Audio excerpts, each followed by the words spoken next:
ভোটাধিকার সুরক্ষার দাবিতে লাউদোহায় মিছিল, বিডিও অফিসে ডেপুটেশন। দুর্গাপুর ফরিদপুর ব্লকের লাউদোহায় ভোটাধিকার সুরক্ষার দাবিতে মিছিল এবং সমাবেশ অনুষ্ঠিত হলো। যাত্রা বাস স্ট্যান্ড থেকে মিছিল শুরু হয়ে লাউদোহা হাই স্কুল মোড় পর্যন্ত যায়। এরপর সমষ্টি ভূমি এবং ভূমি সংস্কার আধিকারিকের অফিসের সামনে সমাবেশ করা হয়।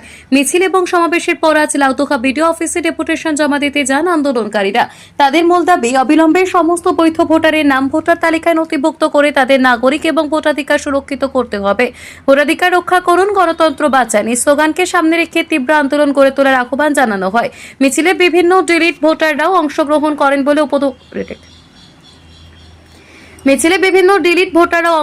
করেন বলে উদ্যোক্তাদের দাবি। এই কর্মসূচিতে উপস্থিত ছিলেন ভোটাধিকার সুরক্ষা সমন্বয় কমিটির কোষাধ্যক্ষ আব্দুল জলিল, শেখ কারবার আলী, সভাপতি প্রভাতী গোস্বামী, সম্পাদক শেখ আলিম হোসেন, ব্লক কমিটির সদস্য ডোনা গোস্বামী, সদস্য ইমতিয়াজ হোসেন সহ সংগঠনের অন্যান্য সদস্যরা।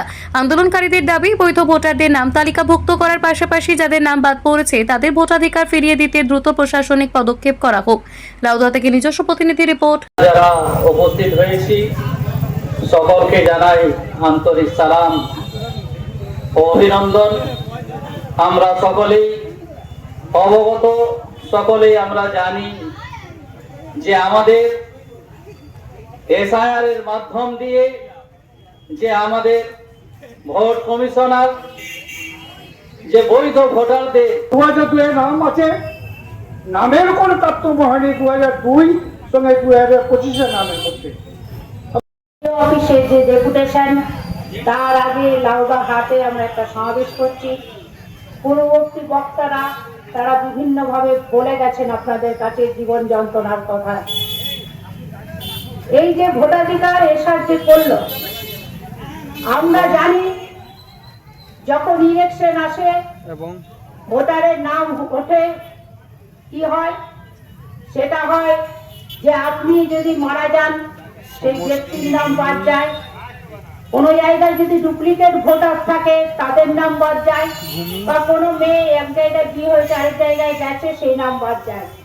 এটাই আমরা যুগ যুগ ধরে দেখে এসেছি। যখনই ভোট হয়েছে ভোটার লিস্ট তৈরি হয়েছে, কিন্তু এবার যেভাবে ভোটার লিস্ট তৈরি হলো এসআইআর এর নাম করে, আমরা বলেছি যে সমস্ত যারা বৈধ ভোটার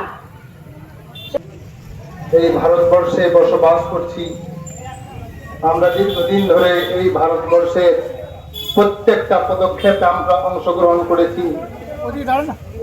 এই ভারতবর্ষকে ইংরেজের শাসন থেকে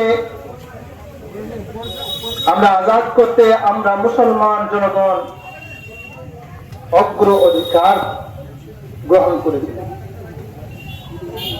সে দিল্লির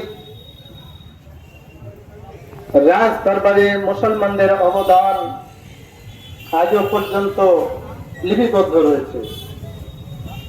যাই হোক, আজকে আমাদের এখানে আসার বিষয় হলো